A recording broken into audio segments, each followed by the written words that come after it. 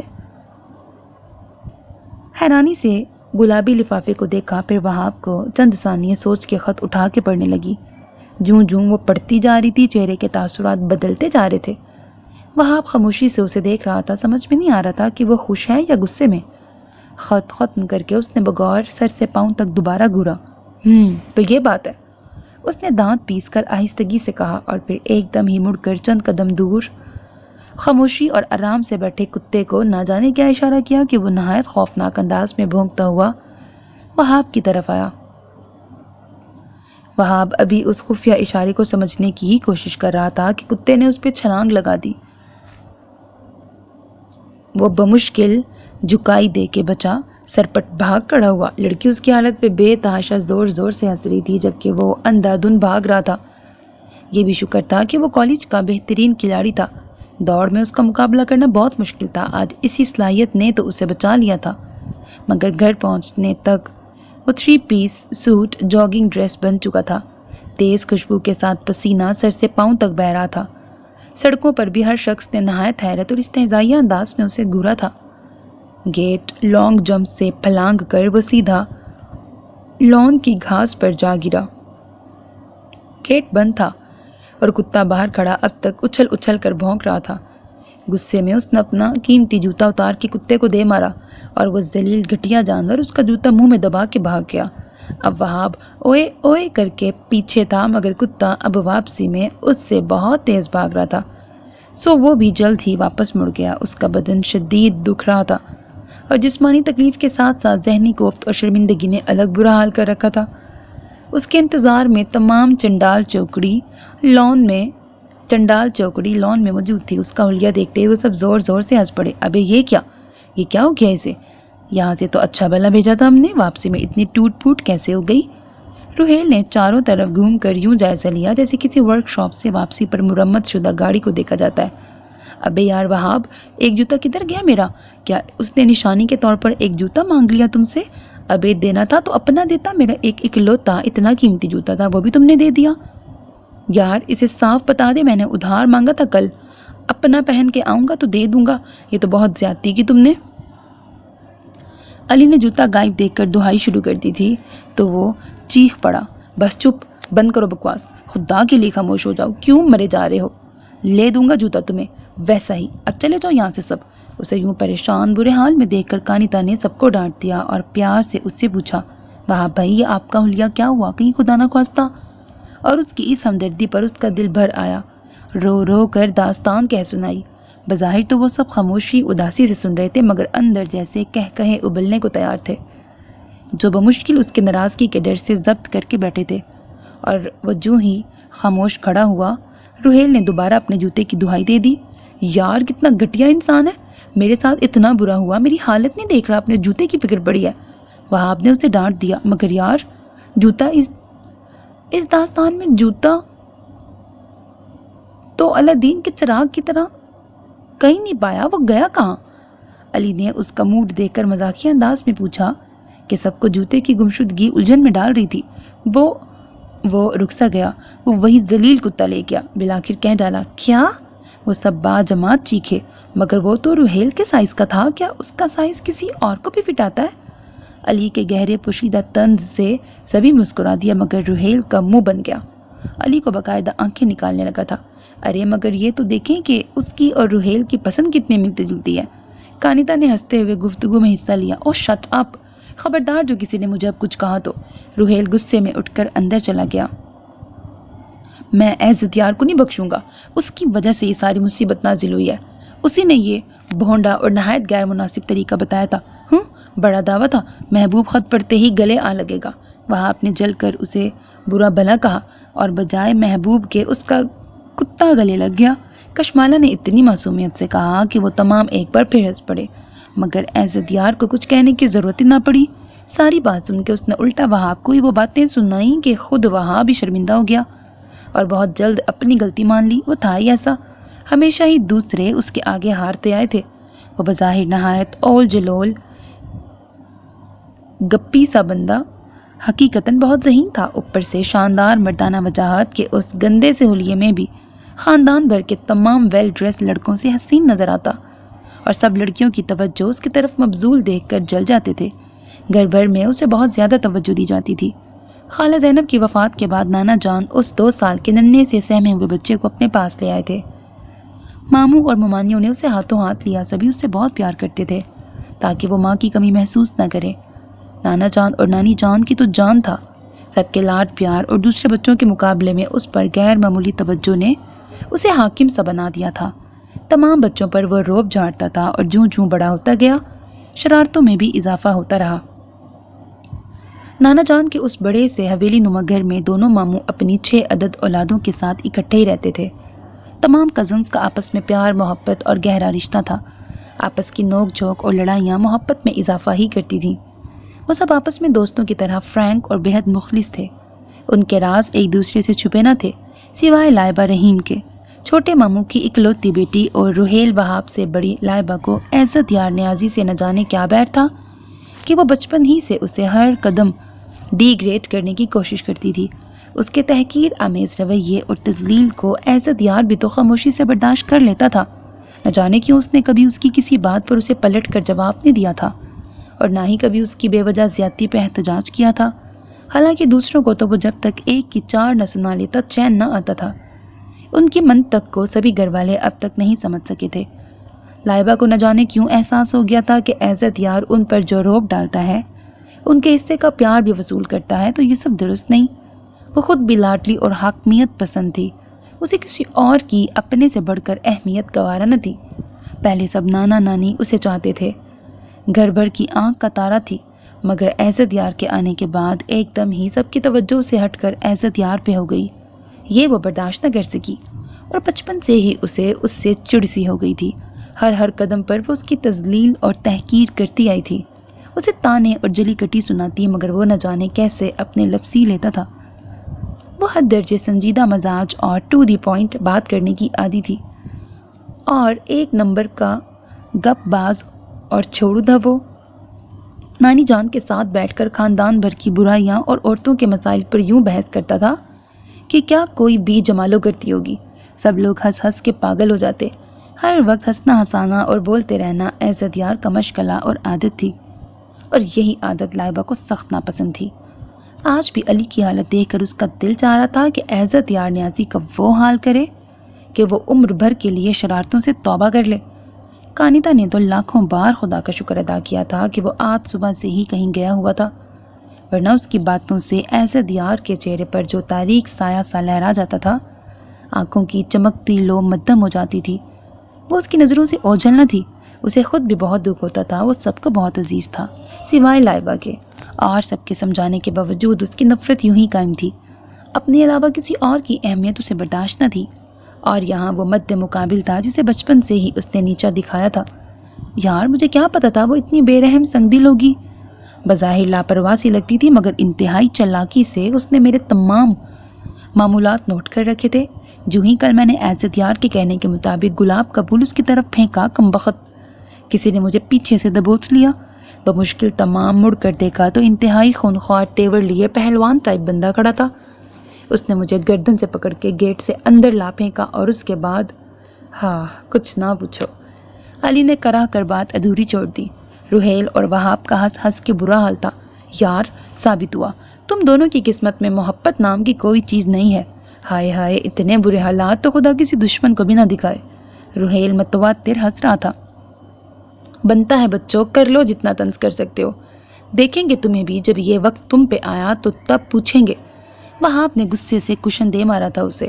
مجھے الٹی سیدھی حرکتیں کرنے کی ضرورت ہی نہیں، ہم تو یہاں ہی دل کھو بیٹھے ہیں۔ آخری فقرہ اس نے کانیتا کے قریب آہستگی سے ادا کیا تو وہ بلش ہو کے رہ گئی۔ نظریں ایک دم ہی جھک گئیں، جبکہ وہاب اور علی دونوں باتوں میں مصروف تھے۔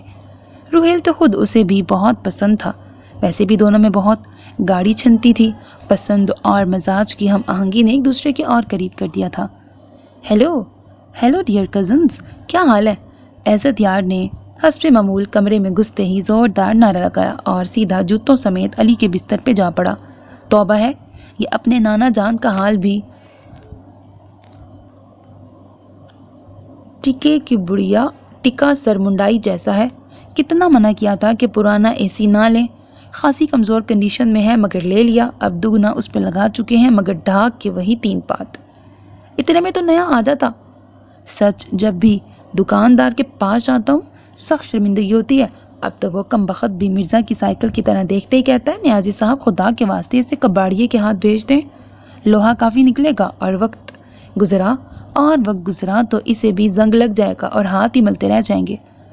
اس کی زبان سو کی رفتار سے چل پڑی تھی اور حسب معمول ہر فقرے میں محاورات کا استعمال بھی برمحل جاری تھا۔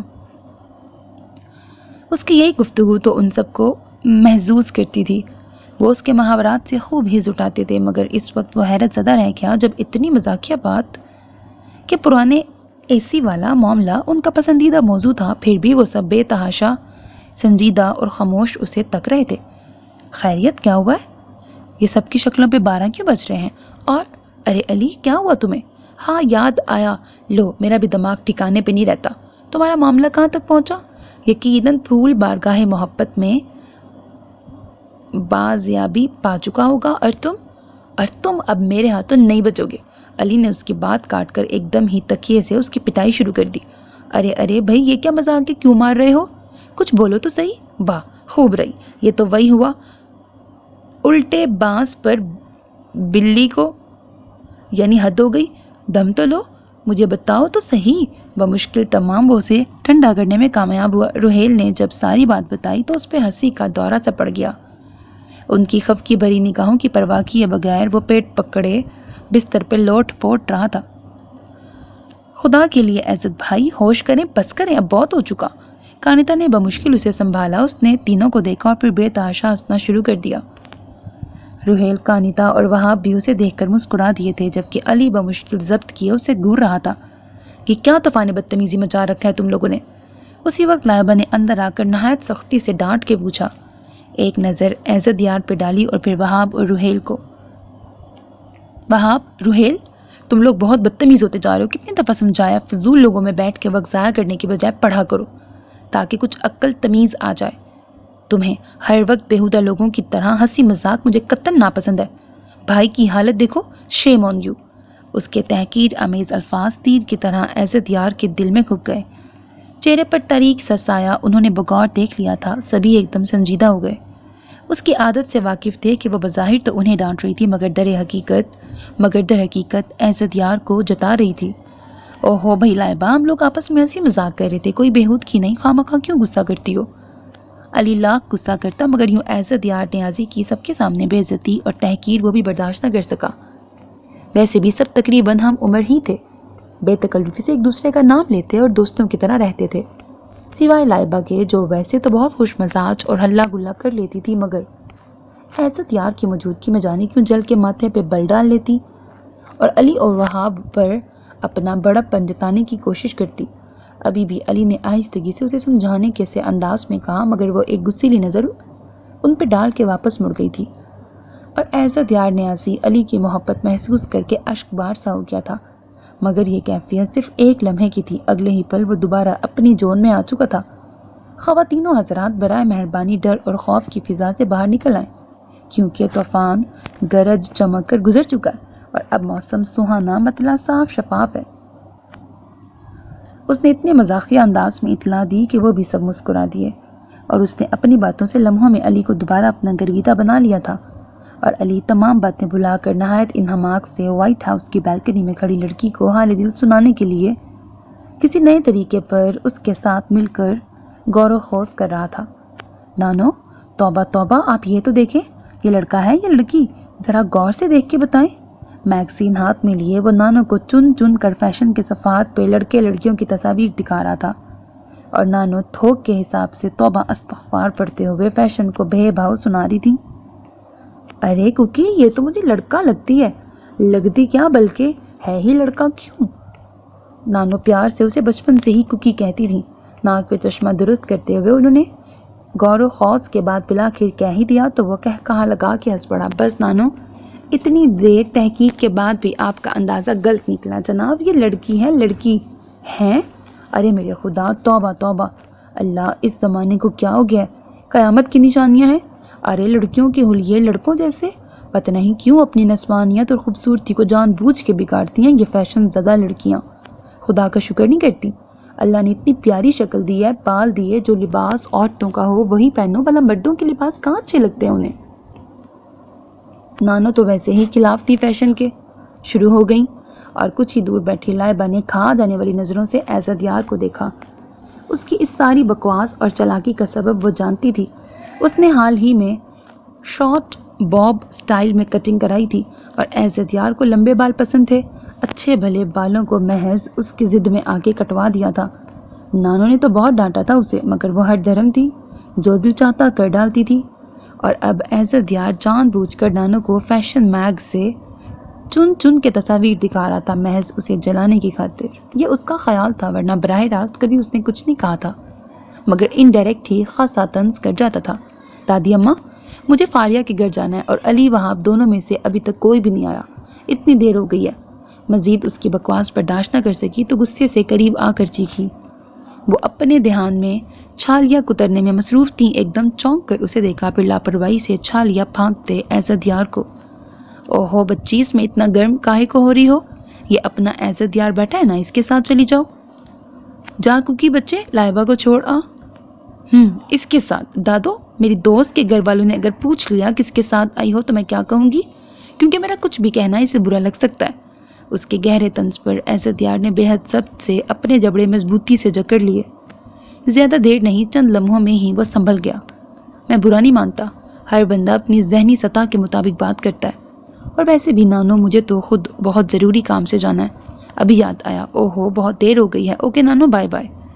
وہ ایک دم ہی اٹھ کر باہر نکل گیا تو غصے سے اس کی بری حالت ہو گئی۔ اچھی طرح سمجھتی تھی کہ کس بہانے سے وہ گیا تھا اور کیوں، اور پھر کچھ تو نہ جانے کا غصہ اور کچھ اتنی اچھی پارٹی مس کرنے کا افسوس۔ وہ جو کمرہ بند کر کے بیٹھی تو رات ہو گئی، مگر اس کا بائیکاٹ ختم نہ ہو سکا۔ سبھی منا کے تھک گئے تھے۔ توبہ ہے، یہ لائبہ تو کبھی کبھی حد کرتی ہے، اتنی بڑی ہو کے بھی بچوں کی طرح ضدیں اور ہٹ دھرمی دکھاتی رہتی ہے۔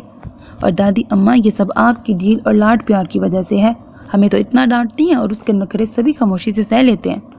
کانیتا نے مسلسل تیسری بار اسے بلانے کے لیے دادی اماں کا حکم سن کے خفگی سے کہا۔ قریب ہی عزت یار اخبار پڑھ رہا تھا۔ علی اور وہاب کئی بار اپنی غلطی کی معافی مانگ چکے تھے، مگر محترمہ کا نخرہ ہی نیچے نہیں آ رہا تھا۔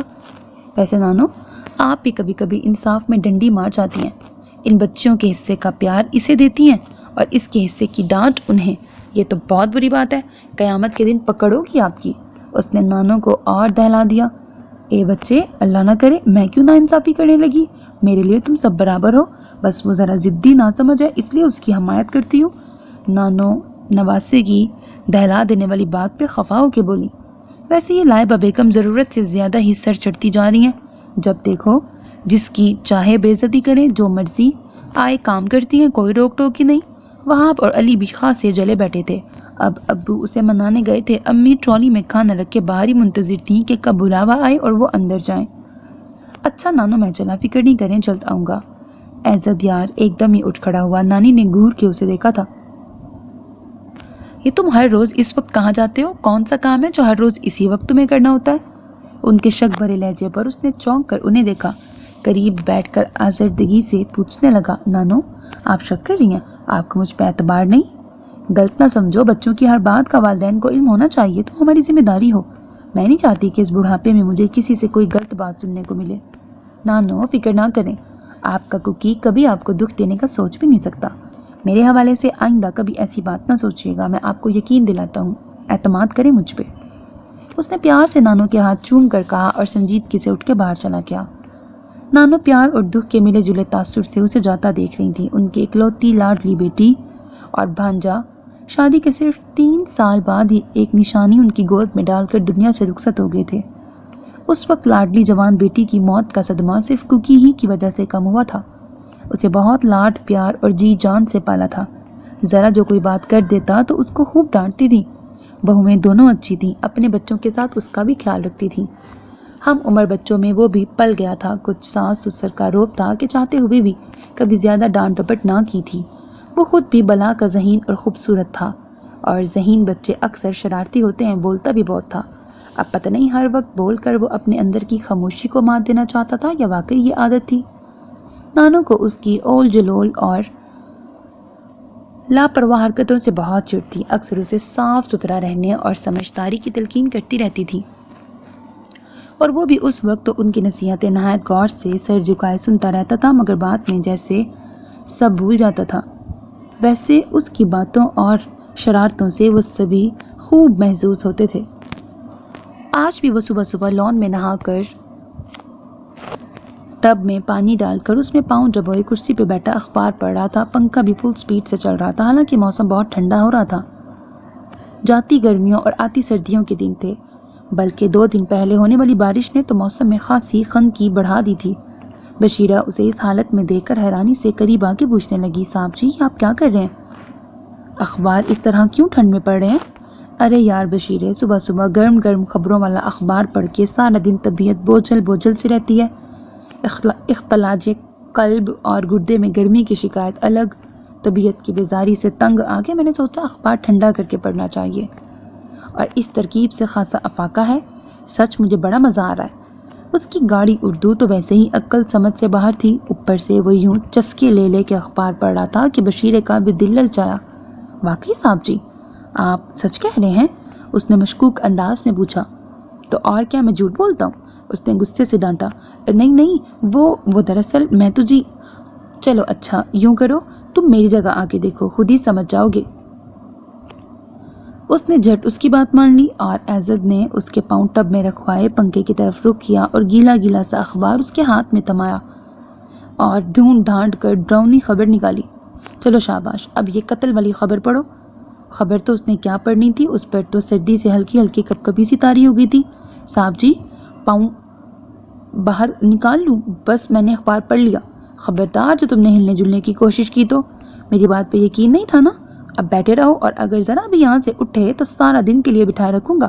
پورا اخبار پڑھو، ایک ایک صفحہ، ایک ایک لائن، اشتہار، نوٹس، نیلام، ضرورت، رشتہ، ہر کالم پڑھو۔ چلو زور زور سے شروع ہو جاؤ۔ وہ بھی اپنے نام کا ایک تھا۔ اب بیچارہ بشیر بری طرح پھنس گیا تھا۔ نہایت مسکین سی شکل بنائے وہ یوں اخبار پڑھ رہا تھا جیسے اپنی موت کا پروانہ پڑھ رہا ہو۔ اسے اسی حال میں چھوڑ کر وہ سب کو بلانے اندر چلا گیا، اور جب سب باہر بشیرے کو دیکھنے آئے تو ہنس ہنس کے برا حال ہو گیا۔ بیچارہ بشیرہ تھر تھر کانپ رہا تھا اور اخبار بھی زور و شور سے پڑھ رہا تھا۔ یہ کیا بےہودگی ہے؟ نانا جان کی آواز سنتے ہی سب اچھل پڑے۔ لمحوں میں وہ سب اسے اکیلے چھوڑ کر دور جا کھڑے ہوئے تھے۔ بشیرہ تو ان کو دیکھتے ہی نامعقول حد تک بھاں بھاں کر کے رونے لگا تھا۔ نانا جان نے گہرے سمجھنے والے انداز میں سامنے کھڑے کوکی کو دیکھا۔ باہر نکلو پانی سے اور یہاں آؤ۔ وہ تھر تھر کرتا قریب آ گیا۔ جاؤ جا کے کچن میں چائے پیو اور آگ سینکو۔ اس کے جانے کے بعد وہ کوکی کی طرف مڑے۔ آئندہ اگر ایسی الٹی حرکت دوبارہ کی تو کان کھینچ کے ہاتھ میں پکڑا دوں گا۔ اتنے بڑے پڑھے لکھے ہو کہ ایسی حرکتیں تمہیں زیب نہیں دیتی، احتیاط کرنا۔ نانا جان کی ڈانٹ کافی سمجھ کر پیتے ہوئے وہ ان کی طرف مڑا جو بمشکل مسکراہٹ دبائے کھڑے تھے، اور ان کے جانے کے بعد کی کر کے زور زور سے ہنسنا شروع ہو گئے۔ اس نے خفگی سے انہیں دیکھا اور خاموشی سے اندر آ گیا۔ علی وہاں پیچھے پیچھے تھے۔ واہ یار مزہ آ گیا، اس بشیر ہڈرام کے ساتھ یہی ہونا چاہیے تھا۔ کاش دادا جان ابھی اور نہ آتے تو کتنا اچھا ہوتا، خوب سزا ملتی۔ علی نے مزہ لیا کہ وہ اکثر اس کے کپڑے جلا دیتا تھا۔ ہاں مگر مجھے زیادہ مزہ عزت یار نیازی کا منہ دیکھ کے آیا تھا۔ کیا زبردست ڈانٹ پڑی دادا جان سے۔ لائبہ نے کانتا سے کہا تو اس نے افسوس سے اسے دیکھا۔ وہ مزہ بھی عزت یار کو تکلیف میں دیکھ کر محسوس کرتی تھی۔ عجیب حالت تھی اس کی۔ توبہ ہے لائبہ، پتہ نہیں کیوں تم اس سے اتنا کھار کھاتی ہو۔ کبھی تو مثبت انداز میں سوچ لیا کرو، وہ ہمارا پھپھو زیادہ غیر نہیں۔ کانتا نے کئی بار سمجھایا تھا تو میں کون سا رشتے سے انکاری ہوں، لیکن اس کی اہمیت اور برتری میں کسی صورت تسلیم نہیں کر سکتی۔ بچپن سے وہ ہمارے حق کا پیار سب سے وصول کرتا آیا۔ اس کی یتیمی میں ہمارا ہاتھ تو نہیں تھا۔ ماں باپ ایکسیڈنٹ میں مر گئے، کیا ہم نے یہ چاہا تھا؟ روب کس بات کا ڈالتا ہے وہ؟ ہمارا کھانا ہمیں آنکھیں دکھانا، خواہ کی برتری مجھے پسند نہیں۔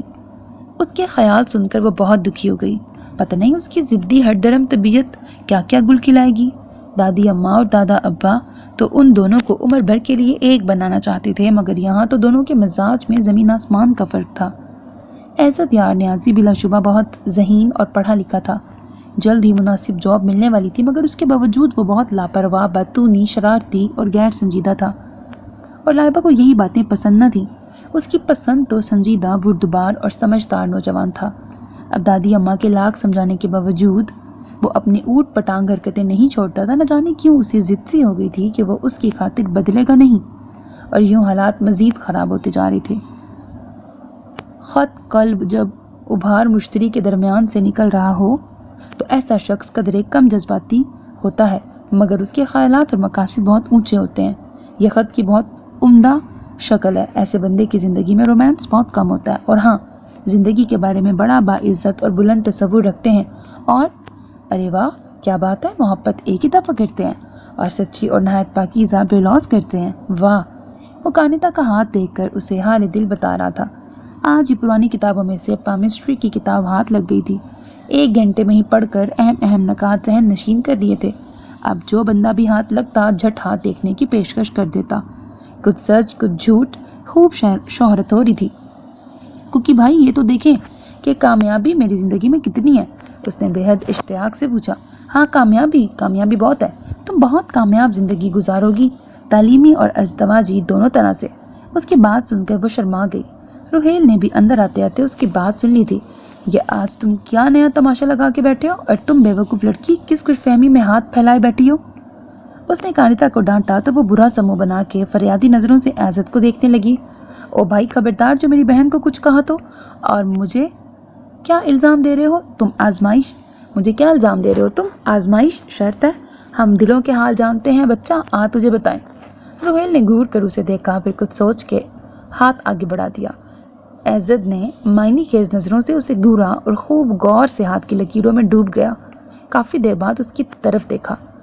بچے، تیری محبت تجھے ضرور ملے گی، بشرط یہ کہ دادا جان کی ڈاکٹر بننے کی خواہش پوری کر دو۔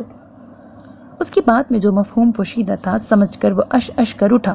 واہ، مان گئے کوکی یار، تو استادوں کا استاد اور بڑی اونچی چیز ہے۔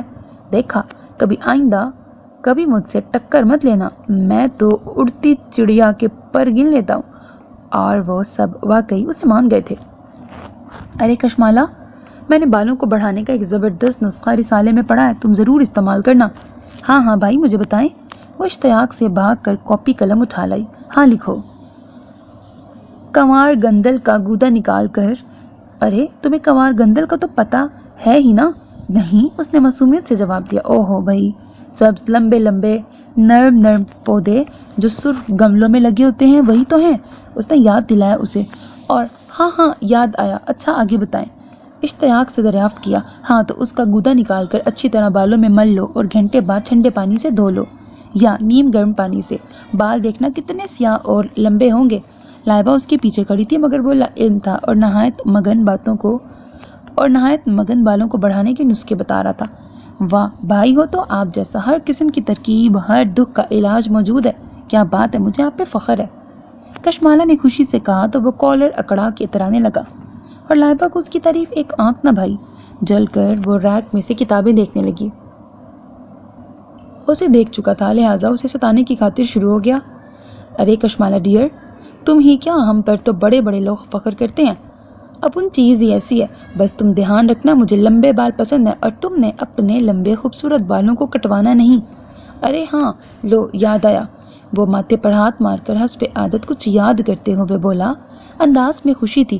وہ میرے چچا واجد کی بیٹی مصباح کو تو تم نے دیکھا ہوگا۔ لائبہ نے کنکھیوں سے دیکھا۔ نہیں، میں نے نہیں دیکھا، وہ تو یہاں کبھی نہیں آئیں۔ کشمالا نے حیرت سے انکار کیا۔ اوہو بھائی، نہیں دیکھا تو دیکھ لینا، سارا مزہ خراب کر دیا بات کا۔ خاموشی سے سنو۔ ہاں تو میں مصباح کی بات کر رہا تھا، اس کے بال اتنے خوبصورت اور سیاہ لمبے ہیں کہ کیا بتاؤں، دل چاہتا ہے دیکھتا رہوں۔ واہ کیا بات ہے۔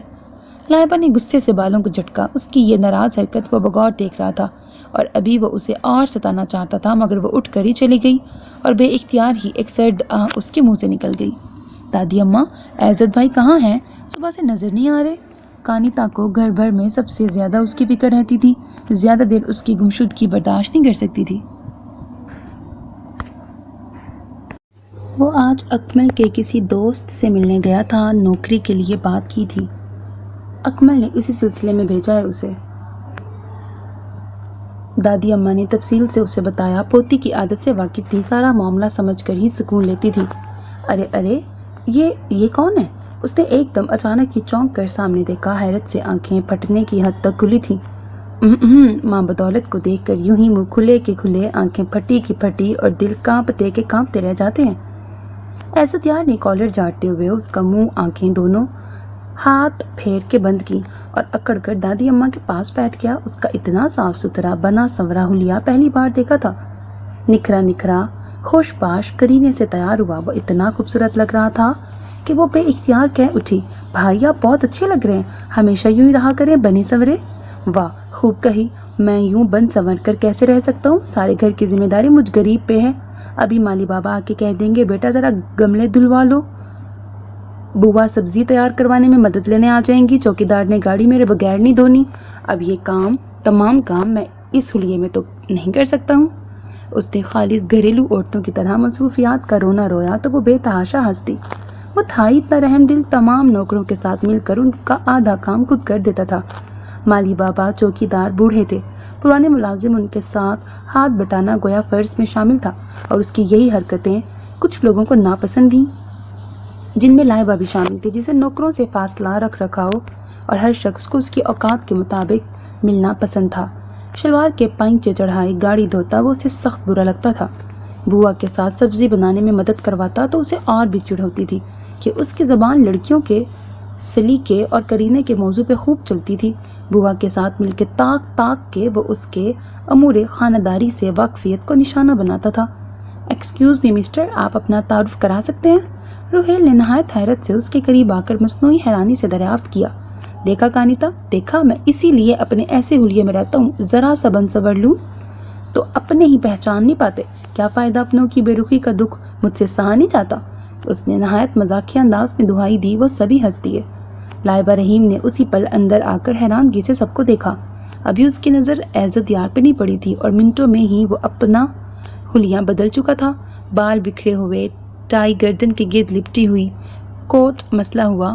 ان دونوں نے حیرانی سے اسے اتنا تیز ایکشن لیتے دیکھا۔ لائبہ نے ایک نظر اس پہ ڈالی، کچھ بولے بغیر پلٹ کر جانے لگی۔ ارے لابی کدھر جا رہی ہو، آؤ نا۔ روہیل کے بلانے پہ وہ پلٹ آئی۔ کشمالہ بتا رہی تھی کوئی مہمان آئے ہیں، میں تو انہیں دیکھنے آئی تھی۔ اس کی بات سن کے سب نے معنی خیزی سے عزت یار کو دیکھا۔ وہاں بھی شور سن کے آ گیا تھا۔ ہاں مہمان ابھی کچھ دیر پہلے تو تھا، مگر اب دوبارہ بلائے جان بن چکا ہے۔ روہیل نے اسے چھیڑا۔ کیا مطلب خاصا کڑوا ہے، تمہیں اچھا نہیں لگے گا، چھوڑو اس ذکر کو، آؤ کارڈ کھیلتے ہیں۔ وہ کم ہی ان کی کمپنی میں شامل ہوتی تھی، اب بھی محض اسے شامل کرنے کے لیے ایک دم آفر کر بیٹھا تھا۔ ہاں زبردست، آئیں نا آپ ہی، بہت مزہ آئے گا، کشمالہ نے معصومیت سے بچوں کی طرح چہک کر کہا تو وہ محض ان کا دل رکھنے کو بیٹھ گئی، ورنہ یوں سب کے ساتھ عزت یار کی موجودگی میں وہ عموماً انجان پن سے اپنی پڑھائی میں مصروف رہتی تھی۔ روہیل نے پیشکش کی تھی سو وہ جھٹ کارڈ اٹھا لایا، مگر اب مسئلہ کپل بنانے کا تھا۔ سب ہی منٹوں میں ایک دوسرے کے ساتھی بن گئے تھے، باقی صرف وہ اور عزت یار ہی رہ گئے تھے۔ چلو بھائی چلو، کارڈ بانٹو۔ کانیتا نے ساری صورتحال مکمل نظر انداز کرتے ہوئے کھیل کی طرف توجہ مرکوز کرتے ہوئے روہیل سے کہا۔ وہ دل ہی دل میں انہیں کوستے ہوئے بادل نخواستہ شامل تھی۔ عزت یار خوب چہک رہا تھا۔ یار پتا پھینکو، اب کیا سوچ رہی ہو؟ عزت یار کے اتنے بے تکلفی سے پکارنے پر وہ جل بھن گئی، غصے سے اسے گھورا۔ مجھے یہ لوفروں والا یار یار کہہ کے پکارنا بالکل پسند نہیں۔ اس کے بعد ان کے لمحہ بھر کو اس کا رنگ تبدیل ہوا، مگر فوراً سنبھل گیا۔ میں تو اسی طرح بولتا ہوں، تمہیں منظور نہیں تو ساتھی بدل لو۔ چلو کانیتا تم یہاں آ جاؤ۔ وہ اٹھ کر کانیتا کی جگہ روہیل کے سامنے بیٹھی اور کچھ دیر کو ڈسٹرب ہونے والا کھیل دوبارہ شروع ہو گیا تھا۔ میں یار یار کہنا، وہ نہایت جذب سے دہرا رہا تھا۔ لائبہ سے زیادہ برداشت نہ ہو سکا۔ اچھا بھائی روہیل رکیں، اب ختم کریں، میں چلتی ہوں، مجھے پڑھنا ہے، کافی وقت تمہاری خوشی کی خاطر ضائع ہو گیا۔ اس نے مسکراہٹ دباتے ہوئے اسے جاتے دیکھا۔ وہ زچ ہو کے جا رہی تھی اور اسی رات وہ نانوں کے کمبل میں گھسا انہیں دنیا جہان کے قصے سنا رہا تھا۔ ایک تازہ خاندانی واقعہ ہاتھ لگا تھا۔ خاندان بھر کے معاملات کو وہ بخوبی جانتا تھا اور نمک مرچ لگا کر نانوں کے گوشت گزار کر رہا تھا، جبکہ وہ بیچاری شش و پنج میں مبتلا تھی کہ راحت بیگم ایسی تو نہ تھی جیسی عزت بتا رہا تھا۔ ارے نانو جان، آپ کیا جانے، بظاہر سیدھی سادی معصوم صورت اندر سے کتنی گندی ہوتی ہیں۔ توبہ توبہ، ایسے لفظ بول رہی تھی کہ بولوں تو زبان جل جائے۔ زبان جلتی نہیں ہے، کانیتا نے فٹ اسے ٹوکا۔ لو جلتی کیوں نہیں؟ جلتی ہے؟ لائبہ کی زبان کالی کیوں ہے؟ جل جل کر۔ بے شک دیکھ لینا۔ ارے خدا کے لیے آہستہ بولیں، اس نے سن لیا تو زندہ نہیں چھوڑے گی۔ کانتا نے گھبرا کر چاروں طرف دیکھتے ہوئے اسے ٹوکا۔ زندہ پہلے کب چھوڑا؟ زیر لب کہا۔ کیا؟ اب کیا کہا؟ زور سے بولے۔ نا بابا، میں اس سے بہت ڈرتا ہوں، شریف بندہ لڑائی جھگڑے سے دور ہی رہتا ہے۔ تم سناؤ، علی صاحب کا عشق کہاں تک پہنچا؟ بات بدلنے میں ماہر تھا۔ آپ کی ترکیب کی ناکامی کے بعد اس نے توبہ کر لی ہے اور اب اچھے بچوں کی طرح منتظر ہے کہ کب والدین ہاتھ پیلے کرتے ہیں اور اسے کسی نیک بیوی کے پلو باندھتے ہیں۔ اس نے ہنس کر کہا تو وہ بھی ہنسنے لگا۔ ارے ہاں نانو، یہ نانا جان کب آئیں گے؟ اتنے دن ہو گئے انہیں گئے ہوئے۔ ہاں لو انہیں دیکھو، کتنے دن ہو گئے وحید کے پاس ہی جا کے بیٹھ گئے ہیں، واپسی کا کچھ خیال ہی نہیں۔ نانو تو شروع ہو گئی اور وہ مزے سے سنتا رہا۔ توبہ ہے کوکی بھائی، آپ تو بھی جمالوں کو بھی پیچھے چھوڑ جاتے ہیں۔ کشمالہ نے اسے اطمینان سے لیٹے دیکھ کے کہا۔ نانو بیچاری پریشان ہو گئی تھی، نانا جان کو ہفتے سے زائد ہو کیا تھا، اپنے بھتیجے کے پاس سرگودا گئے ہوئے تھے۔ نانو پلیز مجھے کہانی سنائے، وہی لمبے بالوں والی شہزادی کی۔ لائبہ کو کمرے میں آتا دیکھ کر وہ جھٹ شروع ہو گیا اور اس کا دل چاہا عزت یار کا منہ بگاڑ دے۔ ہزاروں بار کی سنی ہوئی کہانی وہ جان بوجھ کے اسے ستانے کو سنتا تھا۔ جواب تو کرارا سا دینا چاہتی تھی مگر ضبط کر گئی اور وہ اس کے چہرے کے بگڑتے زاویوں سے ہز اٹھا رہا تھا۔ نانو کی جان چھوڑ، بچوں کی طرح کہانی سننا ختم کر، تو بڑا ہو گیا ہے کوکی۔ نانو کی ڈانٹ پر اس نے منہ بنا کے اسے دیکھا جو زیر لب مسکرا رہی تھی۔ نانو بھی بس پتہ ہی نہیں کب اسٹیشن بدل لیں، برا سا منہ بنا کے زیر لب کہا۔ لائبہ کی مسکراہٹ نے خوشگوار سا تاثر دیا تھا۔ سنو سنو سب، دادا جان، دادا بحضور تشریف لا چکے ہیں۔ روہیل نے باقاعدہ آ کر زوردار انداز میں اعلان کیا۔ ہے نانا آ گئے؟ ارے نانو مبارک ہو، نانا جان آ گئے۔ آپ بہت اداس ہو رہی تھی نا؟ واہ، دل سے دل کو راہ اسے ہی تو کہتے ہیں۔ کیا یہ محبت ہے؟ عزت یار مارے خوشی کے شروع ہو گیا اور نانو اس کی بکواس سن کے سب کے سامنے شرمندہ اسے ڈانٹنے لگی۔ اے ہے کوکی، کیا بچوں جیسی باتیں کرتا ہے؟ عقل کیا کر، جو منہ میں آیا بک دیا، سوچ بھی لیا کر۔ نانو وہ سرگودا سے بڑی نایاب اور خاص چیز بھی ساتھ لائے ہیں۔ روہیل نے دوبارہ انہیں متوجہ کیا۔ ہیں کیا کندو؟ مالٹوں کی بوری بھر کے لے آئے ہیں؟ چپ رہنا تو اس نے سیکھا ہی نہ تھا، چکنا گھڑا تھا، جھٹ بول پڑا۔ بوری تو ہے مگر ذرا وکھری ٹائپ کی ہے، خود چل کے دیکھ لو۔ چلو بھائی دیکھتے ہیں نانا جان اس دفعہ کیا وکھری چیز لے کے آئے ہیں۔ وہ سبھی اس کے پیچھے پیچھے ڈرائنگ روم میں چلے آئے تھے۔ السلام علیکم نانا جان۔ وہ گرم جوشی سے ان کے گلے لگ گیا۔ انہوں نے بھی بے حد پیار سے اسے وش کیا۔ ان کے قریب ہی بیٹھے ہوئے اس صحت مند خوبصورت نوجوان پہ نظر ڈالی۔ عزت یار، یہ وحید کا بیٹا ثاقب وحید نیازی ہے، ڈینٹل کالج میں پڑھ رہا ہے، بلکہ ڈاکٹری کا آخری سال ہے اس کا۔ نانا کی تفصیلی تعارف پر اس نے بھی خاصے جوش اور سلیقے سے ہاتھ ملا کے حال احوال پوچھا۔ جب تک نانا جان بیٹھے رہے خاصے مہذب انداز میں گفتگو ہوتی رہی۔ جو ہی وہ آرام کے لیے اپنے کمرے میں گئے، بیچارے ثاقب کی ان شیطانوں کے ہاتھوں شامت آ گئی۔ وہ خاموش اور سنجیدہ سا تھا۔ ماشاءاللہ آپ کا ہاتھ تو خاصا بھاری ہے، اوزار کی ضرورت نہیں، ایک ہاتھ مارا پورا جبڑا باہر۔ اس نے عزت یار کی بات پر حیرانی سے اسے دیکھا، بہت آہستگی سے مسکرایا۔ کھل کے ہنسیں، یہاں آپ پہ کوئی پابندی نہیں۔ روہیل کی بات پر زبردست کہا پڑا۔ ویسے بہت اچھا ہوا آپ آ گئے، میں تو نہ جانے کب سے آپ کا منتظر تھا۔ عزت نے گاڑی محبت جتائی۔ جی میرا منتظر؟ اس نے حیرانی سے پوچھا۔ جان نہ پہچان، پہلی بار ملے تھے اور اتنی بے تکلفی؟ وہ دراصل بوا بیچاری کے دانت بالکل نکمے ہو گئے ہیں، بہت دنوں سے نئی بتی سی لگوانے کا سوچ رہا تھا۔ وہ رکا۔ اوہو بھائی، بوا بیچاری کچھ کھا پی بھی نہیں سکتی، آپ ثاقب صاحب ہماری بوا کے نئے دانت لگا دیں گے تو آپ کو اجر عظیم ملے گا۔ وہی ازلی ہمدردی کی عادت، دھیان سے کیونکہ یہ مکمل ڈاکٹر نہیں بنے ابھی اور تجربات میں اکثر چیزیں ضائع ہو جاتی ہیں۔ وہاب نے لقمہ دینا ضروری سمجھا۔ سبھی پھر زور سے ہنس دیے۔ نہیں یار، اب اتنا بھی شرمندہ نہ کرو، کچھ نہ کچھ تو جانتے ہی ہوں گے۔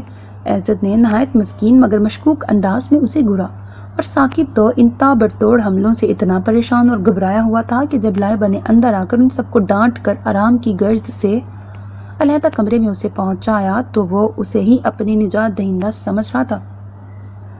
چھوڑو یار، مزہ نہیں آیا، یہ اپنی کمپنی کا بندہ نہیں ہے۔ رات کو وہ سب جمع ثاقب کی ذات پہ بحث کر رہے تھے جب روہیل نے منہ بنا کے کہا، ابے چپ کر، ابھی اپنے الفاظ اپنے تک رکھو، اس سے بہت کام لینے ہیں۔ سنا ہے موصوف ڈاکٹر بننے کے بعد یہاں ہی اپنا کلینک کھولنے کا ارادہ رکھتے ہیں۔ عزت یار کی بات سن کے وہ اش اش کر اٹھے۔ ایسے معاملے میں اس کا دماغ بہت دور کی سوچتا تھا۔ غضب ہو گیا، تم لوگ یہاں بیٹھے ہو اور وہاں وہ دونوں نہایت تندہی سے ایک دوسرے کا مزاج سمجھنے کی کوشش کر رہے ہیں۔ وہاب نے آ کر دھماکہ کیا، ہیں تو کیا لائبہ اور ثاقب؟ کانتا نے بات ادھوری چھوڑ کر کنکھیوں سے عزت یار کو دیکھا۔ جی ہاں، اگر تم لوگ رازداری کا وعدہ کرو تو میں ان کی گفتگو سنوا سکتا ہوں۔ وہاب ایک نمبر کا شیطان تھا اور 007 بننے کی کوشش کرتا رہتا تھا۔ ہیں؟ کیا اتنی فاسٹ سروس؟ گفتگو ٹیپ کر لی تم نے؟ روہیل نے حیرت سے پوچھا۔ نہیں یار، براہ راست سنواؤں گا۔ آؤ میرے کمرے میں، کھڑکی کے بالکل قریب لان میں وہ بیٹھے ہیں، جلدی کرو۔ اور دوسرے ہی پل وہ سب اس کے کمرے کی کھڑکی سے چپکے ہوئے تھے۔ سبھی کو زیادہ تجسس لائبہ کے اتنی جلدی ثاقب سے فری ہونے پر تھا۔ وہ کیا خاص بات تھی جو لائبہ جیسی سنجیدہ نکچڑی ریزرو لڑکی اس سے گل مل گئی تھی؟ آپ کی طرح مجھے بھی شور ہنگامہ فضول ہلا گلا پسند نہیں ہے، ثاقب کہہ رہا تھا۔ موٹا بور ہمیں برا بھلا کہہ رہا ہے اور لائبہ کیسے سن رہی ہے؟ کانتا نے سرگوشی کی۔ یہاں سب لوگ بہت بولتے ہیں اور آپ کیسے ان سے گزارا ہوتا ہے آپ کا؟ وہ مزید کھل کر بولا۔ ان کا تو غصے سے برا حال تھا، چھپے نہ ہوتے تو مزہ چکھا دیتے۔ نہیں ایسی کوئی بات نہیں، میرے اپنے معمولات ہیں، میں زیادہ تو نہیں، کبھی کبھار ان کے ساتھ ضرور انجوائے کر لیتی ہوں۔ یہ سب لوگ بہت پرخلوص ہیں، ان کا اپنا لائف سٹائل ہے۔ ہمارے گھر میں کسی کو اس کی مرضی کے خلاف کچھ نہیں کہا جاتا۔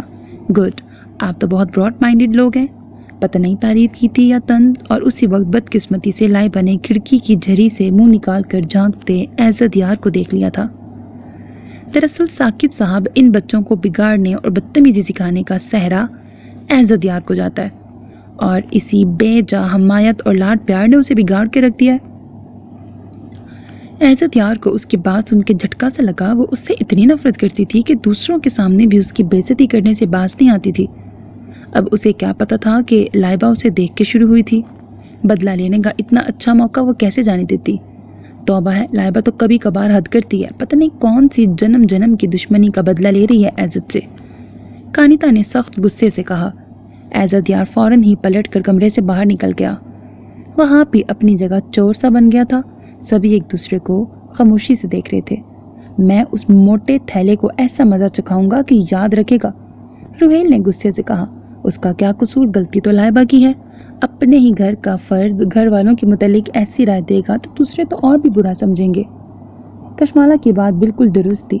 عجیب سی بدمزگی ہو گئی تھی۔ ایک بات سب نے اپنے دل میں ٹھان لی تھی کہ ثاقب سے بدلہ ضرور لینا ہے۔ ہیپی نیو ایئر کی تیاریاں عروج پر تھیں۔ ان کا بھی تمام رات جاگنے کا پروگرام تھا۔ اوپر علی کے کمرے میں وہ سب جوان پارٹی خوب ہلا گلا کرتی تھی۔ کانتا، کشمالہ اور لائبہ طرح طرح کی ڈشیں تیار کر کے لائی تھیں اور سب مل کر مزے مزے سے کھاتے تھے۔ کارڈز اور مختلف گیمز کھیلے جاتے تھے اور اس دفعہ تو ثاقب بھی موجود تھا۔ انہوں نے جل کر خاصا خطرناک پروگرام ترتیب دیا تھا۔ نہ بابا، میں تمہارے پروگرام میں شامل نہیں ہوں، نانو کی طبیعت خراب ہے، میں ان کے پاس رہوں گا۔ عزت یار نے سنتے ہی صاف جواب دے دیا۔ وہ خود بھی لائبہ کی وجہ سے شامل ہونا نہیں چاہتا تھا۔ بکو مت، کوئی بہانہ نہیں چلے گا، تم ہمارے ساتھ رہو گے، روہیل نے حتمی انداز میں کہا۔ جانتا تھا اس کی موجودگی میں اس کے پاپا اور دادی جان بھی زیادہ ڈانٹ ڈپٹ نہیں کرتے تھے، اور پھر ہنگامی حالت میں جب دادی اماں اچانک حملہ کرتی تھیں تو عزت ہی سب کو بچاتا تھا۔ مگر یار نانو، بس خبردار، جو کچھ بولے تو بزدل مت بنو، روہیل نے اس کی غیرت کو للکارا۔ بزدلی نہیں یار، بس ایسے ہی نیو ایئر اس دفعہ منانے کو بالکل دل نہیں چاہ رہا، اور ہمیں یہ غیر اسلامی رواج زیب بھی نہیں دیتے۔ عزت یار نے سنجیدگی سے کہا۔ کم آن یار، ہم تو صرف مل بیٹھنے کا بہانہ سوچتے ہیں، ذرا ہلا گلا کر لیا کچھ پکا کر، ورنہ کچھ کھا پکا کر، ورنہ غیر اسلامی رسم و رواج کو تو ہم میں سے کوئی بھی اچھا نہیں سمجھتا، اور نہ ہی ہمارے ذہن میں یہ بات ہوتی ہے۔ وہاب کے کہنے پر اس نے ہولے سے مسکرا کر نفی میں سر ہلایا۔ تم مجھے قائل نہیں کر سکتے ہو، برائی کو برا محض کہہ دینے سے وہ کم نہیں ہو سکتی جب تک کہ اس کا سد باب نہ کیا جائے۔ خدا کا شکر کرنا چاہیے کہ اس نے خیریت سے وقت گزارا، اور آئندہ آنے والے لمحات بھی ہمارے لیے خوشیوں کے پیامبر بن کے آئیں۔ ہم عبادت کے بجائے شیطان کے ساتھ مل کر ہلا گلا کرتے ہیں۔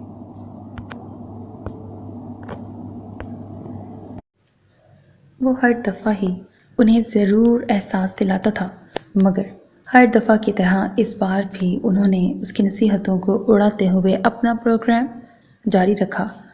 اس کا ارادہ الگ تھلگ رہنے کا تھا، مگر اس کے بغیر انہیں چین نہیں پڑتا تھا، اسی لیے زبردستی ساتھ گھسیٹتے پھرتے تھے۔ سنو، ٹھیک 12 بجے میں لائٹ بند کر دوں گا اور تم سب ثاقب پر ٹوٹ پڑنا۔ اچھی طرح دھنائی ہونی چاہیے۔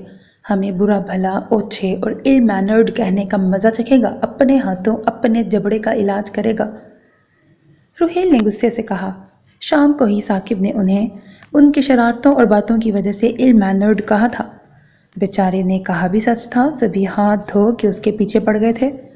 حالانکہ اسے غیر معمولی توجہ تو لائبہ دے رہی تھی۔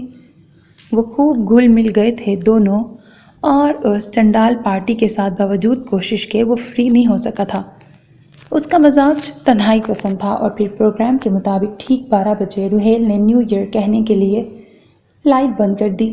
سبھی پہلے سے ہی تیار تھے، تکیوں کشنز سے اس بیچارے پر پل پڑے اور اپنے منہ سے جھوٹ موٹ اس طرح آوازیں نکالی کہ جیسے آپس میں لڑ رہے ہوں۔ کچھ دیر تک تو ثاقب تابڑتوڑ حملوں کی سمجھ ہی نہیں سکا۔ جب سمجھا تو ایک دم چلا اٹھا، بند کرو یہ بدتمیزی، ختم کرو، سٹاپ اٹ، لائٹ آن کریں پلیز، کوئی ہے؟ اور اس کی وحشت ناک سراسیمہ آواز سنتے ہی لائبہ نے لائٹ چلا دی۔ روشنی پھیلتے ہی جو منظر اس کے سامنے تھا اسے دیکھ کر غصے سے اس کا برا حال ہو گیا۔ عزت کی بدنصیبی کہ وہی تکیہ اٹھائے ثاقب کے بالکل نزدیک کھڑا تھا، حالانکہ اس نے ایک بار بھی اسے نہیں مارا تھا، مگر منظر جو تھا، لائبہ اس سے اور ہی کچھ سمجھ بیٹھی۔ تم عزت یار انتہائی بدتمیز اور جنگلی انسان ہو، تمہیں گھر آئے مہمانوں کی عزت کا بھی کوئی خیال نہیں، ہماری نرمی کا بہت ناجائز فائدہ اٹھاتے ہو تم، کہ حرکتیں تمہیں اب زیب نہیں دیتی۔ اس کا زہریلا طنزیہ انداز، نفرت انگیز لہجہ عزت یار کو پتھر کر گیا۔ مارے شرمندگی اور خفت کے اس کا چہرہ سرخ ہو گیا۔ خود کو بمشکل سنبھالتے ہوئے وہ تیزی سے باہر نکل گیا۔ وہ بھی عجیب سی شرمندگی محسوس کر رہے تھے۔ لائبہ کو تو بہانہ ملنا چاہیے تھا، ان کے حصے کا بھی سارا غصہ اسی پہ اتار دیا۔ لائبہ، یہ زیادتی کی ہے تم نے، عزت یار تو بالکل بے گناہ تھا، اس نے بالکل کچھ نہیں کیا، تم نے خواہ اسے ڈانٹ دیا، علی نے خفگی سے کہا اور باہر نکل گیا۔ ساتھ ہی وہاب روحیل بھی چلے گئے۔ کانیتا اور کشمالہ کا الگ منہ بن گیا تھا، خفگی سے اسے گھورا اور بکھری ہوئی اشیاء سمیٹنے لگی۔ ثاقب اس صورتحال میں خود کو بہت آکورڈ محسوس کر رہا تھا۔ بیچارے کی اتنی سی دیر میں ہی اچھی خاصی دھنائی ہو چکی تھی، اور ابھی اور ہوتی اگر واویلا مچانے پر لائبہ اسے بچا نہ لیتی۔ اس خاموش، سنجیدہ، ہم مزاج لڑکی نے دل میں گھر کر لیا تھا۔ اس سے بہت اپنائیت اور محبت سی محسوس ہوتی تھی، جو اس کا بھی رجحان اسی کی طرف تھا، اور اب تو وہ سوچ رہا تھا کہ مناسب موقع دیکھ کر سرگودا سے امی ابو کو بلوائے گا تاکہ وہ رشتے کے سلسلے میں بات کر سکیں۔ آپ اپنے کمرے میں جائیں، ریسٹ کریں، اور ان کی بدتمیزی پر میں آپ سے معافی مانگتی ہوں۔ ارے نہیں، اٹس اوکے، آپ کا کہہ دینا ہی میرے لیے بہت ہے، آپ کی وجہ سے ہی تو میں یہاں رہ رہا ہوں۔ اس نے آخری وکڑا خاصے جذب کے عالم میں معنی خیز لہجے میں کہا تو وہ چونک سی گئی، جھٹ نظریں چرا کر اسے خدا حافظ کہتی باہر آ گئی، اور اس کے لیے یہ رات بہت سے درد کے در وا کر گئی تھی۔ کھولتے ذہن اور دکھی دل کے ساتھ وہ تمام رات جاگتا رہا تھا۔ آج سے پہلے کبھی اتنی شدت سے اپنی بے مائگی کا احساس نہیں ہوا تھا۔ اتنا وہ جتنا لاپرواہ ڈیپ لگتا تھا اتنا ہی حساس اور نرم و نازک دل رکھتا تھا۔ بظاہر سب کی ایک کان سے سنتا اور دوسرے سے اڑا دیتا تھا، مگر در حقیقت وہ ایک ایک بات، ایک ایک لفظ اس کے دل پہ نقش ہوتا تھا، اور تنہائی میسر آتے ہی وہ بکھر کر ریزہ ریزہ ہو جاتا تھا۔ جتنا اپنی ذات کو سمیٹنے کی کوشش میں دوسروں کے سامنے کامیاب تھا، اکیلے میں اسے دیکھ کر تو سب یقین ہی نہ کرتے یہ عزت یار نیازی ہے، جو راتوں کو وہ اکثر اپنے ماں باپ کو یاد کر کے خدا سے گلہ کرتا تھا کہ اس نے ان دونوں کو اکٹھے اپنے پاس کیوں بلا لیا، اسے اکیلے کو دنیا کی تیز طوفان سے لڑنے کے لیے اکیلے چھوڑ دیا۔ انسان جس سے محبت کرتا ہے اس کی ایک ایک بات کے معاملے میں دوسروں کے نسبت زیادہ حساس ہوتا ہے۔ اسے لائبہ باوجود تمام تر نفرتوں اور بدتمیزیوں کے بہت عزیز تھی۔ اسے اچھی طرح اندازہ تھا کہ گھر والے ان دونوں کے سلسلے میں کس انداز میں سوچ رہے تھے، مگر اسے اس طرح کی بے عزتی دوسروں کے سامنے قطعاً گوارا نہ تھی۔ وہ لاکھ اسے برا بھلا کہتی تھی، اس کی بے عزتی کرتی، تانے دیتی، وہ نظر انداز کر جاتا یا پلٹ کر مذاق میں اسے جواب دے دیتا تھا۔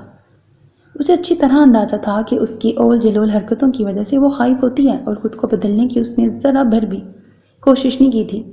پتہ نہیں کیوں وہ چاہتا تو خود کو ایک دن میں بدل لیتا کہ بظاہر وہ جیسا تھا ویسا تھا نہیں۔ وہ تو اندر سے ڈرا سہما اور پیار کا متلاشی تھا۔ بس ضد سی ہو گئی تھی کہ وہ اسے اسی حلیے میں اپنی عادات کے ساتھ قبول کر لے، پھر وہ فوراً خود کو بدل لے گا۔ مگر اب تو یہ سب باتیں، سب منصوبہ بندی بے معنی ہو گئی تھی۔ اس کی ذات لائبہ کے لیے اتنی غیر اہم تھی کہ سرعام اس نے بے عزت کر ڈالا تھا۔ دل جیسے چھلنی ہو گیا تھا، شدت ضبط سے آنکھیں سرخ ہو گئیں، اور صبح تک وہ ایک اہم فیصلہ کر چکا تھا۔ ویلکم بیٹا، یہ لاکھوں کی جائیداد، اتنا بڑا کاروبار سب تمہارا ہی ہے۔ یہ آفس سنبھالو، آج سے تم MD ہو، اور یہ عہدہ میں نے صرف تمہاری قابلیت اور تعلیم دیکھ کے دیا ہے۔ مجھے یقین ہے تم اپنی محنت، ایمانداری اور خلوص سے کام کر کے بہت جلد اور ترقی کرو گے۔ ابو کے انتہائی عزیز دوست اور بزنس پارٹنر سعید خان نے اس کا فیصلہ سنتے ہی اتنی بڑی ذمہ داری سونپ دی تھی۔ وہ بہت مخلص اور محبت کرنے والے انسان تھے، اسے اپنا بیٹا سمجھتے تھے، اور کئی بار عندیہ دے چکے تھے کہ تعلیم مکمل ہونے کے بعد وہ ان کا ہاتھ بٹائے گا۔ بہت خوبصورتی اور نفاست سے وہ تیار ہوا تھا، ویل ڈریسڈ، اسمارٹ سا۔ وہ MD کی چیئر پہ بیٹھا خود کو بہت بڑا سمجھ رہا تھا۔ اتنی بڑی ذمہ داری انہوں نے ڈال دی تھی، وہ بھی تندہی سے کام میں لگ گیا۔ شب و روز اتنے مصروفیت میں گزر رہے تھے کہ گھر والوں سے رابطہ بھی کم ہو گیا تھا۔ پہلے وہ فارغ نانوں کے گھٹنے سے لگا دنیا جہان کی باتیں کرتا تھا، ہر ایک بایو ڈیٹا یاد تھا، خوب خاندانی رشتہ داریوں سے آگاہی تھی۔ مگر اب اس تبدیلی کو سبھی نے شدت سے محسوس کیا تھا۔ نانا جان اور نانو بہت خوش تھیں کہ وہ ڈھنگ کے کام سے لگ گیا تھا، تمام اول جلول حرکتیں ترک کر دی تھیں، نہایت خوبصورتی سے تیار ہوتا تھا۔ اس کی مردانہ وجاہت کو 4 چاند لگ گئے تھے۔ سب ٹھیک تھا، مگر اس کی خاموشی سب کو کاٹ ڈالتی تھی۔ ہر شخص جیسے اپنی اپنی جگہ خود کو مجرم سا محسوس کرتا تھا۔ سب نے ہی اسے بہلایا تھا، معافیاں مانگی تھی، مگر وہ ہنوز بدلا سا تھا۔ بڑے مزے سے کہتا، لو یار، جب میں سدھرا نہیں تھا تو مجھے سدھارنے کی کوشش ہوتی تھی، اب سدھر گیا ہوں تو بگاڑ کیوں رہے ہو؟ بس مجھے سنجیدگی سے کام کرنے دو۔ ہم کام سے منع نہیں کرتے، کام تو ہم بھی کرتے ہیں، مگر تمہاری خاموشی ہمیں بے چین کر دیتی ہے۔ ہم خود کو تمہارا مجرم محسوس کرتے ہیں۔ وہاب کی بات سن کر اس نے ہولے سے ہنس کر اس کا کندھا تھپکا۔ کم آن یار، میں ایسی کوئی بات اپنے دل میں نہیں رکھتا، بس ایک دور ہوتا ہے ہر بات کا۔ اب کام کی طرف سنجیدگی سے دھیان دے رہا ہوں، تم لوگ پلیز مجھے بار بار یہ کہہ کے شرمندہ نہ کیا کرو۔ تمہارے خلوص اور محبت میں شک میں گناہ سمجھتا ہوں۔ اور وہاب کو گلے لگا کر وہ دیر تک سمجھاتا رہا۔ محبت بھی عجیب چیز ہے۔ جب وہ عزت یار نیازی کو نظر انداز کیے ہوئے تھی تو اس کے احساسات و جذبات، اس کی معنی خیز باتوں اور گہری نگاہوں کا مفہوم بھی سمجھ نہیں سکی تھی۔ اب وہ اس کے آئیڈیل کے مطابق ہو گیا تھا تو خود بخود اس کی طرف توجہ کھنچ رہی تھی، مگر اب بہت دیر ہو گئی تھی۔ وہ اسے قطعی نظر انداز کیے ہوئے تھا، باقی لوگوں سے تو اسی طرح گل مل کے ملتا تھا، ہنسی مذاق بھی چلتا تھا، مگر اس کا تو جیسے اس رات کے بعد وجود بھی بھول گیا تھا۔ اسے خود بھی احساس تھا کہ اس نے اس کے ساتھ کبھی اچھا سلوک نہیں کیا، اس کی محبت کو حدت امیز انداز میں ہمیشہ ٹھکراتی ہی آئی تھی، اور اب انسانی فطرت کے عین مطابق دسترس سے دور ہو کر وہ اس کے لیے بےتاب ہو رہی تھی۔ ثاقب بھی اس کے رویے میں تبدیلی محسوس کر رہا تھا، باقی تمام لوگوں نے بھی اسے بالکل مہمانوں کی طرح ڈیل کرنا شروع کر دیا تھا۔ ہاں، ایک بات بہت عجیب ہوئی تھی کہ عزت یار نیازی کا اس کے ساتھ بہت اچھا رویہ تھا۔ وہ بہت خلوص اور ملنساری سے ملتا، حال احوال دریافت کرتا۔ اسے یہاں آئے کافی دن ہو گئے تھے، اب واپسی سے پہلے وہ امی ابو کو بلا کر بات پکی کرنا چاہتا تھا، اور سرگودا فون بھی اسی سلسلے میں کر دیا تھا۔ کوکی چندا، تجھے دیکھ کر تو میرے دل کو سکون ملتا ہے۔ اللہ نے تجھے ہدایت دی، تجھے اس مقام پہ دیکھنے کی تو مجھے حسرت تھی۔ نانو کی گود میں سر رکھے وہ ان سے لاڈ اٹھوا رہا تھا۔ نانو پیار سے سر پہ ہاتھ پھیر رہی تھیں، خواہ کتنی بھی مصروفیت کیوں نہ ہوتی، وہ نانو کے پاس ضرور بیٹھتا تھا، ان سے باتیں کرتا تھا۔ اس بھری دنیا میں نانا اور نانی کے سوا کون تھا؟ بچپن سے اب تک محبت سے سینے لگا کر اس مقام تک پہنچانے والے یہی مہربان تھے۔ نانو نے اس کی خاطر بہت تکلیفیں برداشت کی تھیں، اور اب وہ اس کا حق بھی ادا کر رہا تھا۔ کوکی، میری ایک بات اور مان لے، اب تمہارا گھر بسا دیکھنے کی خواہش ہے۔ ماشاءاللہ تم برسر روزگار ہو گئے ہو، نانو کی بات سن کر وہ چپ سا ہو گیا۔ نہ جانے کیوں دل میں کوئی امنگ، کوئی خواہش نہیں تھی۔ لائبہ کے رویے سے اتنا دل برداشتہ ہو گیا تھا کہ دل بھی بجھ سا گیا تھا۔ اسے یوں خاموش گمسم دیکھ کر نانو نے پوچھا، کیا بات ہے کوکی، کیا سوچ رہے ہو؟ نہیں تو کچھ نہیں، بس ابھی نہیں، ابھی مجھے اور سیٹل ہو جانے دیں۔ وہ تو نے ساری عمر کام ہی کرنا ہے، گھر کی بات ہے۔ میں نانو، ثاقب بھائی کے والد اور والدہ محترمہ آئی ہیں۔ نانو نہ جانے کیا کہنے لگی تھی، کشمالہ نے درمیان میں آ کر اطلاع دی۔ وہ اسی وقت اٹھ کر مہمانوں سے ملنے چل دی۔ عزت یار خاموشی سے وہیں لیٹا رہا۔ کشمالہ نے ایک نظر اسے دیکھا، پھر خاموشی سے واپس پلٹ گئی۔ اور صبح کو یہ خبر پورے گھر میں پھیل گئی تھی کہ لائبہ کو ثاقب کے لیے اس کے والدین نے مانگا ہے۔ اس کے پاپا اور دادا جان کا کیا فیصلہ تھا یہ تو معلوم نہ تھا، مگر ان دونوں کی انڈرسٹینڈنگ اور عزت یار سے کھلم کھلا نفرت کا اظہار اس بات کا کبھی غماز تھا کہ فیصلہ اسی کے حق میں ہوگا۔ دادا جان نے ان سے کچھ وقت مانگا تھا اور وہ خود عزت یار سے بات کرنا چاہتے تھے۔ اگلے دن ان کے کمرے میں بیٹھے ہوئے ان کی بات سن کے وہ خاموشی سے سر جھکا کر سوچنے لگا کہ انہیں کیا جواب دے۔ دیکھو بیٹا، یہ عمر بھر کے فیصلے ہیں، ہم اپنی مرضی سے منمانی کر سکتے تھے مگر تمہیں اپنی زندگی کے فیصلے کا اختیار دیتے ہیں۔ ہم جو بھی تم نانا جان پلیز بس کر دیں۔ اس نے ایک دم ان کی بات کاٹی۔ دکھ سے انہیں دیکھا، آپ کو مجھ پر اعتماد نہیں رہا؟ آپ میری زندگی کے تمام فیصلے خود کرتے آئے ہیں، اب بھی آپ ہی میرے بڑے ہیں، جو بھی فیصلہ ہوگا مجھے منظور ہوگا۔ میری طرف سے آپ فکر مند نہ ہو، لائبہ سے پوچھ لیتے ہیں تو بہتر ہے۔ اس نے سنجیدگی سے نانا جان پر حقیقت آشکار کی۔ انہوں نے چونک کر اس کے چہرے کو دیکھا اور پھر اس کے بعد دیر تک وہ سوچتے رہے۔ اگرچہ ثاقب کا پروپوزل ہر لحاظ سے مناسب تھا، اپنے ہی خاندان کا نیک شریف لڑکا تھا، مستقبل بھی تابناک تھا، مگر لائبہ کے لیے تو بہت پہلے سے ہی انہوں نے عزت یار کو منتخب کر رکھا تھا۔ عزت کی طرف سے تو وہ مطمئن تھے، اس پہ پورا بھروسہ تھا، مگر لائبہ کے متعلق وہ جو کچھ کہہ گیا تھا اس نے الجھن میں ڈال دیا تھا۔ انہیں ان کے بگڑے تعلقات کا کوئی علم نہ تھا۔ ہاں، بیٹے اور بہو نے اپنے فیصلے کا حق لائبہ کی رضامندی کے ساتھ مشروط کیا تھا۔ کیا؟ لائبہ نے انکار کر دیا؟ جس نے بھی یہ خبر سنی حیران رہ گیا۔ وہ تو سوچ بھی نہیں سکتے تھے کہ لائبہ عزت یار کے لیے رضامند ہو جائے گی اور ثاقب کو مایوس لوٹنا پڑے گا۔ وہ بیچارہ بہت دل گرفتہ مایوس تھا اور اگلے ہی روز واپس پلٹ گیا۔ اس خبر نے جہاں بڑوں اور نوجوان پارٹی کو خوشی میں مبتلا کر دیا تھا، وہاں عزت یار بری طرح الجھ گیا تھا۔ لائبہ کی رضامندی اسے نانا جان کا فیصلہ نظر آ رہی تھی، ورنہ وہ اس متنازع فیصلے کے لیے قطعی تیار نہ تھا، اور اب بھی زبردستی کے اس بندھن سے کوئی دلی خوشی نہیں ہوئی تھی۔ ارے نہیں عزت بھائی، آپ کا خیال بالکل غلط ہے۔ لائبہ نے یہ فیصلہ نہ کسی دباؤ میں آ کے کیا اور نہ ہی کسی کو خوش کرنے کے لیے، یہ قطعی اس کا ذاتی فیصلہ ہے۔ کانیتا اس کی رازداں تھی، اس کی بات سن کے بڑے وثوق سے کہا، میں اتنی جلد تبدیلی کا مطلب نہیں سمجھا۔ اس کے مشکوک انداز پر کانیتا ہنس دی۔ آپ کو یقین نہیں آ رہا تو خود پوچھ لیں، بلکہ لائبہ خود جلد ہی آپ کو یقین دلانے والی ہے۔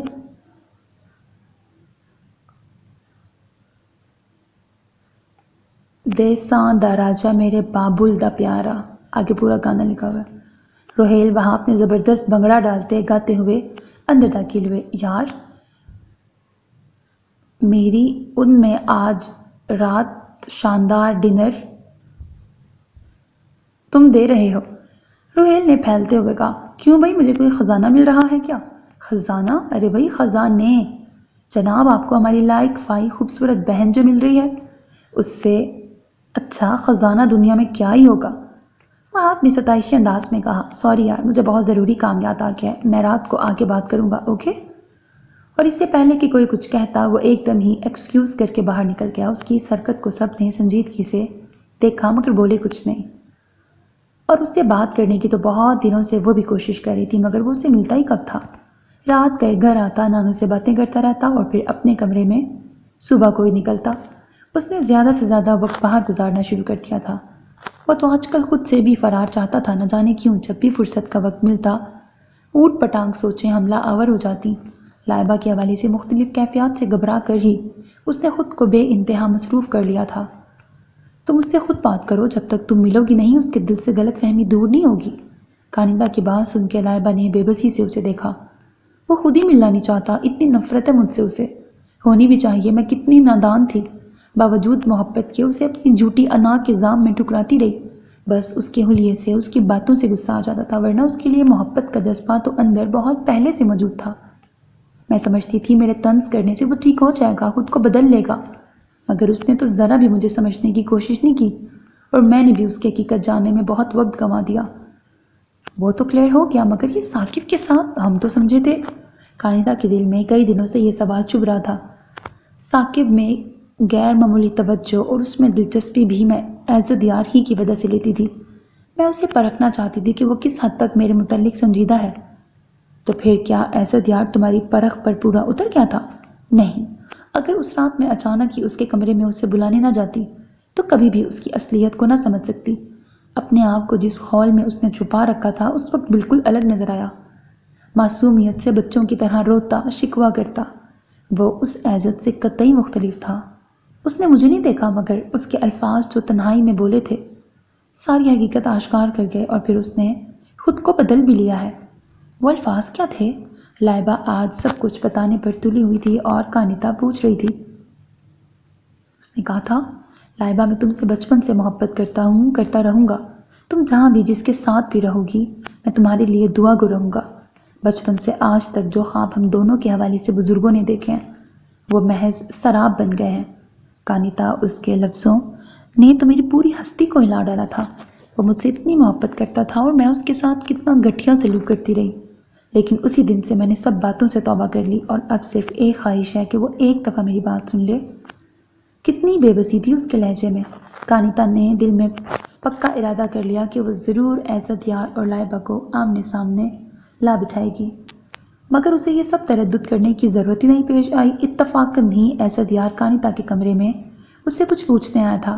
لائبہ کے منہ سے اپنا ذکر سن کر وہیں ٹھٹک گیا، اور پھر تمام حقیقت اس پر مکمل آشکار ہو گئی۔ یہ بے حد خوش آئند بات تھی کہ لائبہ نے جو فیصلہ کیا تھا اس میں کسی کی مرضی یا دباؤ نہیں تھا، بلکہ خود اس کا اپنے ذاتی فیصلہ تھا، اور وہ بھی اسی طرح اس سے محبت کرتی تھی۔ فرق صرف یہ تھا کہ وہ جو انداز اپنائے ہوئے تھے وہ غلط تھا۔ محبت سے اسے کہتی تو وہ اپنا سب کچھ اس کی خاطر بدل لیتا، مگر اس نے تو سدھارنے کے لیے راہ ہی غلط منتخب کی تھی۔ اب تمام حقیقت کا علم ہونے کے بعد اس کا دل ہلکا پھلکا ہو گیا تھا۔ تمام بے یقینی، بیزاری اور دکھ کی کیفیت ختم ہو گئی تھی۔ اس کا بوجھل من ہلکا ہو گیا تھا۔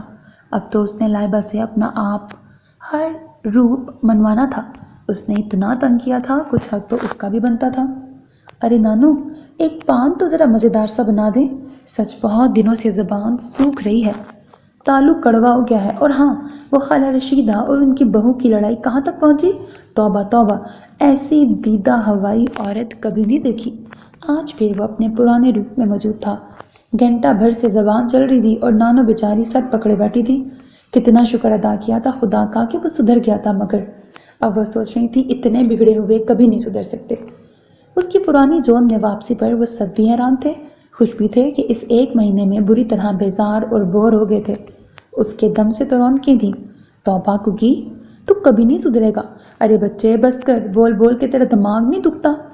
سارے پان ختم کر دیے، خبردار جو اب پان کو ہاتھ لگائے تو چل بھاگ یہاں سے۔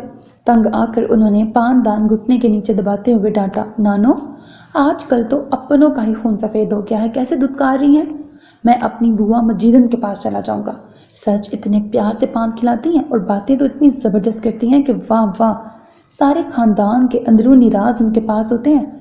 اس نے نانو کی دشمن نمبر 2 کا ذکر کیا۔ اے خبردار، جو تو اس بی جمالوں کے پاس گیا تو ٹانگیں توڑ دوں گی۔ سمجھتی ہوں کیوں اتنا پیار جتاتی ہے، پان کھلاتی ہے، وہ تو کسی مرتے کو ایک گھونٹ پانی نہ دے، اپنی پوتی کو دفع کرنے کے لیے شکار بھانپتی پھر رہی ہے۔ توبہ توبہ، کیا لڑکی ہے وہ، اللہ کسی دشمن کو بھی ایسے نامراد ناخلف اولاد نہ دے۔ وہ منہ دبائے مسکرا رہا تھا اور نانو شروع ہو گئی تھی۔ لائبہ حیرت سے اسے دیکھ رہی تھی۔ نانو کچھ بھی کہیں، ایک بات ہے، اس لڑکی کے بال اتنے لمبے اور خوبصورت ہیں کہ باقی تمام خامیاں اس کے سامنے ہیچ ہیں۔ لائبہ کے چہرے پر جو تاثرات تھے وہ ان سے خاصا محسوس ہو رہا تھا۔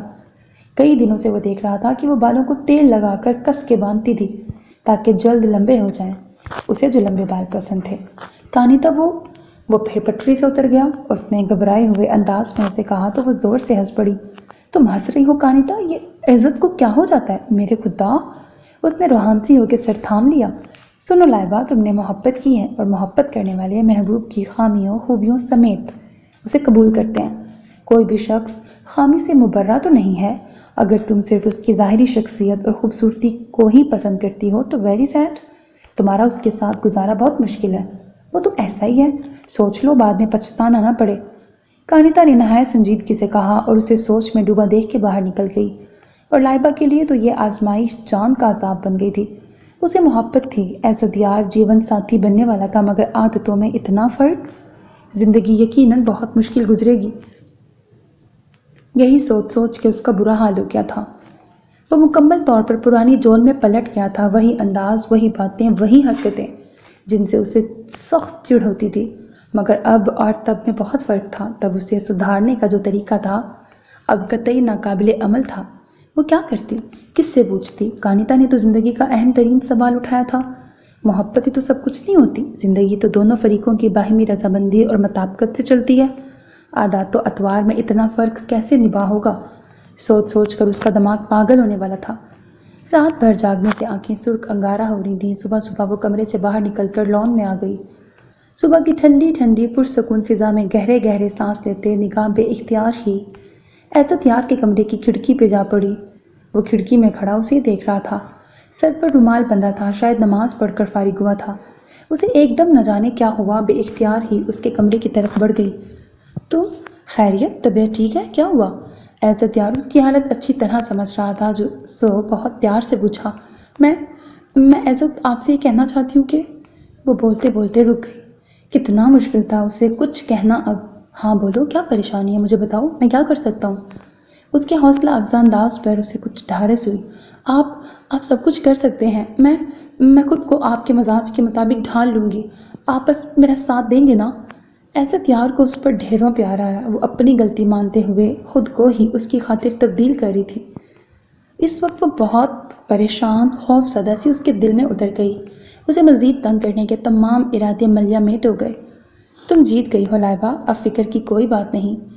میں صرف یہی سننا چاہتا تھا کہ تم مجھے صرف میری ظاہری خوبیوں اور خوبصورتی کی وجہ سے پسند نہیں کرتی ہو، بلکہ میری خامیاں بھی درست کر سکتی ہو، اور زندگی گزارنے کے لیے فریقین کے رویے میں ہر طرح کی لچک ضرور ہونی چاہیے، ورنہ بے لچک رویے سے زندگی بکھر جایا کرتی ہے۔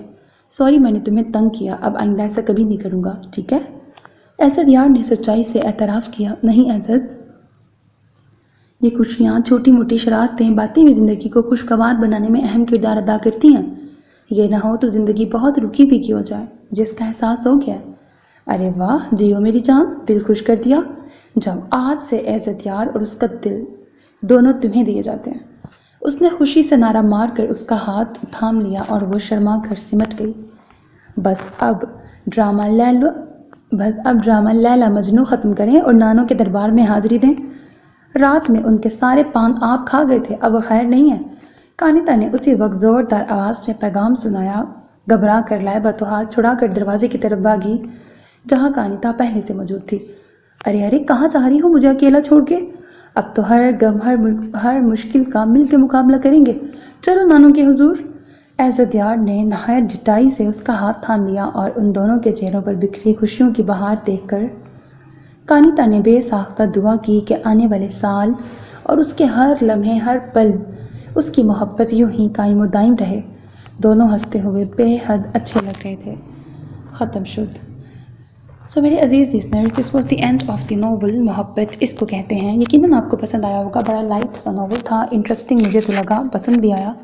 اپنا فیڈ بیک ضرور دیجیے گا، ویڈیو کو لائک کرنا، چینل کو سبسکرائب کرنا ہرگز نہ بھولیے گا، because that's how you can encourage me and that's the only kind of support and encouragement which I want from all of you.